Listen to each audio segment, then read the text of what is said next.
এই মৌলভী শওকতের বেটা, আমি 12টা বৎসর বিয়ে খাওয়া ছেড়ে দিয়েছি। 17 বৎসর আমার এই স্টেজ হচ্ছে জলসার। আজকে মোবাইল সোশ্যাল মিডিয়া এসছে বলে তা নয়, আমি 17 বৎসর স্টেজে আছি। যে বৎসর থেকে আমার বিয়ে হয়েছে ফারেগের পরে, সেই বৎসর থেকে আমি স্টেজে চেপেছি জলসা। 12 বৎসর বিয়ে খেতে যাইনি, বেঁচে যায়, মেপে যায়। 12 বৎসরে 12টাও বিয়ে খাইনি, তাও ঘরের ভেতরে বসিয়ে খাওয়াতে হবে, প্যান্ডেলে নয়। আমার পুরসা গ্রামে গিয়ে খুঁজলেন, আমার গলসি থানায় খুঁজলেন, আমার কি বন্ধু নাই? দামি দামি বন্ধু আছে, কাছের লোক আছে। যদি কেউ বলে দেয় ইয়াসিন সাহেবের স্ত্রী, শওকত সাহেবের স্ত্রী কারুর প্যান্ডেলে বসে খেয়ে গেছে, আমি শওকতের বেটা নিজের জুতোর মালা পরবো ভিডিও করে। চ্যালেঞ্জ, একটা যদি বড় লোকও বলতে পারে, এটা আমি চ্যালেঞ্জ দিলাম। ভিডিও রেকর্ডিং হচ্ছে, সবাই শুনবে, আমার এলাকার লোকও শুনবে, আমার গ্রামের মানুষও শুনবে। কারুর প্যান্ডেলে খেতে যাই না। আর আমাদের জীবনে বেঁচে থাকতে, বাপ বেটা বেঁচে থাকতে আমার পরিবারের কেউ খেতেও যাবে না, হিম্মত নেই। উলামাদিকে জিজ্ঞেস করো নিকাহটা কোথায় হতো। রাসূল আকরাম সাল্লাল্লাহু আলাইহি সাল্লামের জামানায় বিয়ে হতো মসজিদের ভেতরে, বিচার হতো মসজিদের ভেতরে, নিকাহ হতো মসজিদের ভেতরে। এটা যখন প্যান্ডেলে এসছে, বিচার যখন কিলাবে গেছে, তখন মিথ্যায় ভরে গেছে, অন্যায়ে ভরে গেছে। আর মসজিদের ভেতরে হলে মিথ্যা বলার সুযোগ ছিল না। বড় কষ্ট লাগে। আপনি কি মনে করছেন? শুনে যান, যারা গ্রামের দায়িত্বে, যে গ্রামের হোক, যারা নেতা থাকবে, বিচারক থাকবে, দায়িত্বে থাকবে, আল্লাহর কসম খেয়ে বলে যাচ্ছি, অন্যায় বিচার করলে কিয়ামতের দিনে আটকানো হবে তাদেরকে। তুমি যদি কাবা ঘরে তাহাজ্জুদ পড়ো আর তুমি যদি জুলুম করে থাকো নেতা হওয়ার পরে, তোমাকে আল্লাহর কসম করে বলছি ছাড়া হবে না কিয়ামতের দিনে। তোমার জন্য যদি কাবা ঘরের ইমাম দোয়া করে, তাও রিহাই পাবে না, তুমি লেখে নিয়ে যাও। ওই জন্যে বিচারক হলে খুব সাবধান। ভাই আমাকে বলো না, আমি বিচার করতে পারবো না, বড় কঠিন, বড় কঠিন। আমাকে তো আমার এলাকায় কোনো বিচারে ডাকলে আমি বিপদে পড়ে যাই। নামাজ পড়ি, আল্লাহর কাছে কাঁদি, আল্লাহ আমার দ্বারা, আমার বিচারের দ্বারা যেন অন্যায় না হয়ে যায়, আমি যেন ন্যায় বিচার করতে পারি, আল্লাহ আমি যেন হক বলতে পারি। আমি সবসময় দোয়া করি এটা।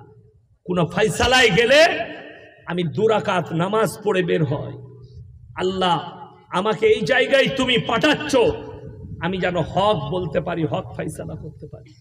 তা না হলে তোমার কাছে হিসেব দিতে পারবো না। তুমি যে জায়গাটা দিয়েছো, এই জায়গা যেন ধরে রাখতে পারি। আমার মুসলমান ভাই, আপনি কি ভাবছেন? শরীয়তটাকে আল্লাহ সহজ করেছে, আপনি কঠিন করেছেন। কে বলছে বিয়েতে খুশি মানানো যাবে না? যাবে। হাদিসে আছে ঢাপ বাজানো, ঢাপ,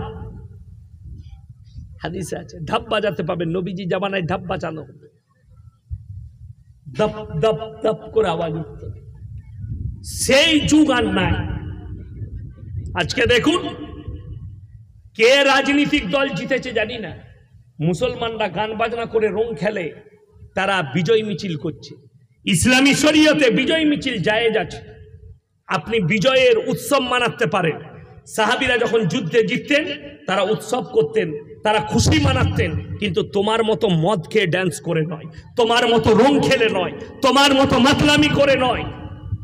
তুমি খুশি প্রকাশ করো, কিন্তু মদ খেয়ে নয়, রং খেলে নয়, গান বাজিয়ে ড্যান্স করে নয়, লোককে ক্রিটিসাইজ করে নয়। ইসলাম তুমি জানো কি? জানোই না। খুশি তোমরা মনে করছো তোমরা একা খুশি। আরে আমাদের বর্ধমান, পূর্ব বর্ধমানের দিলীপ ঘোষ হেরে গেছে, আমি বেশি খুশি হয়েছি, তোমার থেকে বেশি খুশি হয়েছি। আমি কোনো রাজনৈতিক লোক নয়, তোমার থেকে বেশি খুশি মানিয়েছি। কিন্তু বড় কষ্ট লাগে, আমার খুশির সঙ্গে তোমার খুশি, আমার খুশি স্যার জায়েজ খুশি, তোমারটা হারাম খুশি। তুমি ড্যান্স করছো, মদ খেয়ে খুশি মানাচ্ছ। বড় কষ্ট লাগে। আর তুমি নিজেকে বলছো জুম্মার দিনে ওই হারামখোর মাতাল কটা উজু করে গোসল করে একদম পরেজগার হয়ে আতর লাগিয়ে হারামখোর ফাঁস কাতারে বসছে, বললেই দোষ। কষ্টটা ওই জায়গায়। আপনি দিন বুঝেননি কেন? আপনার কাছে দিনই ইলিম নাই।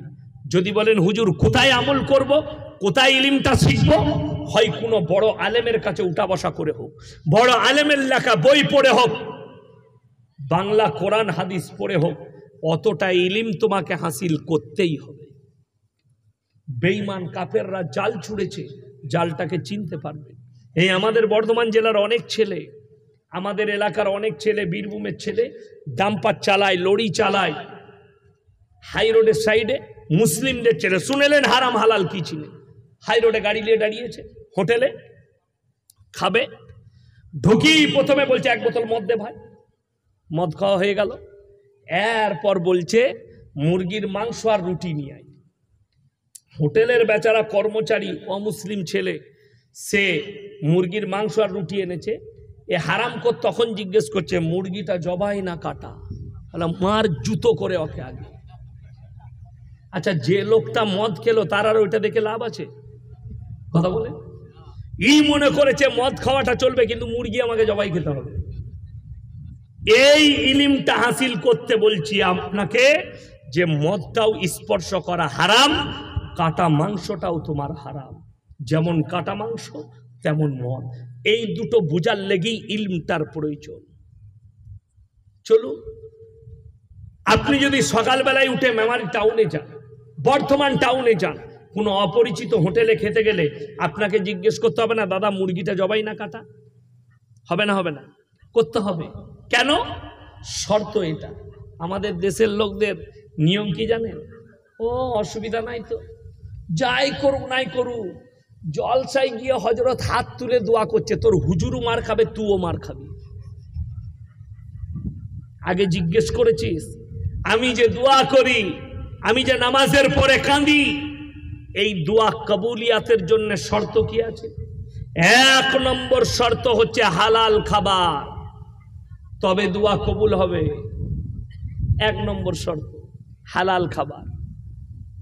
আপনি জবাই করা মাংস বুঝে গেলেন যে আমাকে জবাই করা মুরগি, গরু, ছাগলের মাংস খেতে হবে। সকালবেলায় উঠে আপনি বাজারে গেছে, গিয়ে জিজ্ঞেস করছেন দাদা 1 কিলো জবাই করা মুরগির মাংস দেন। আপনি কিনছেন জবাই করা মাংস, টাকাটা আবার সুদের টাকা, সেই একই মাল দাঁড়িয়ে গেল। কথাটা বুঝতে পারেন? টাকাটা কিসের টাকা? সুদের। অনেকজন মনে মনে করে হুজুর সুদটা কি খারাপ? না, সুদটা কতটা ভালো শুনে লাও। কোরআনে আল্লাহ বললেন ওয়াহাল্লাল্লাহুল বাইয়া ওয়া হাররামার রিবা, হে আমার নবী সুদকে আমি হারাম করেছি আর ব্যবসাকে হালাল করেছি। আমার নবী বিশ্ব নবী বললেন হে আমার সাহাবীরা শোনো, হাদিস বর্ণনা করলেন কেউ যদি এক টাকা সুদ খায়, নিজের মায়ের সঙ্গে 36 বার জিনা করার সমান পাপ হবে। 36 বার জিনা করার সমান পাপ হবে 1 টাকা সুদ খেলে। সুদ কত ভালো বুঝলাম। এই সুদের বয়ান করলে খুব বিপদ। সকালবেলায় এই গ্রামের চায়ের দোকানে সুদকর মাল কটা আমাকে গাল দিল, ও বাজে মলবি এনে হেলি, বলবে না? বলবে না? ওই মাল কটা গাল দিল। তোমরা গালি দিলে কোরআনের আয়াত পাল্টাবে না, তোমরা গালি দিলে শরীয়ত পাল্টাবে না, রাসূলের হাদিস পরিবর্তন হবে না। আজকে ওই জন্যই তো গ্রামে গঞ্জে চায়ের দোকানে ইয়াসিন সাহেবের বায়ান লাগিয়ে দিয়েছে চায়ের দোকানে, আর মুসল্লিরা বসে শুনছে কি বায়ান করছে, একদম হক কথা বলে। আমি বললে হ আর ইমাম বললে তাড়িয়ে দিবি। কথাটা বুঝতে পেরেছেন না পারেননি?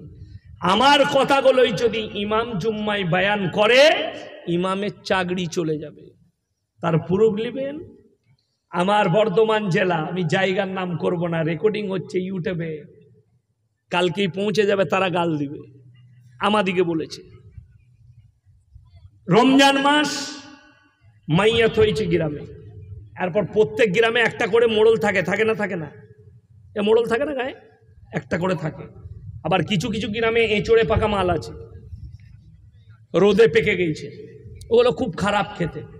তো জানাজার নামাজে দাঁড়িয়ে এলান করছে, ভাই যারা জানাজার নামাজে এসছেন নামাজ পড়ে খানা খেয়ে যাবেন। ইমাম সাহেব বললে রমজান মাসে এলান করা হারাম। হয়ে গেল। সকালবেলায় মসজিদ কমিটি ইমামকে তাড়িয়েছে। এটা আমি বানানো গল্প বলি নাই, সত্য ঘটনা। ইমামকে তাড়িয়ে দিয়েছে।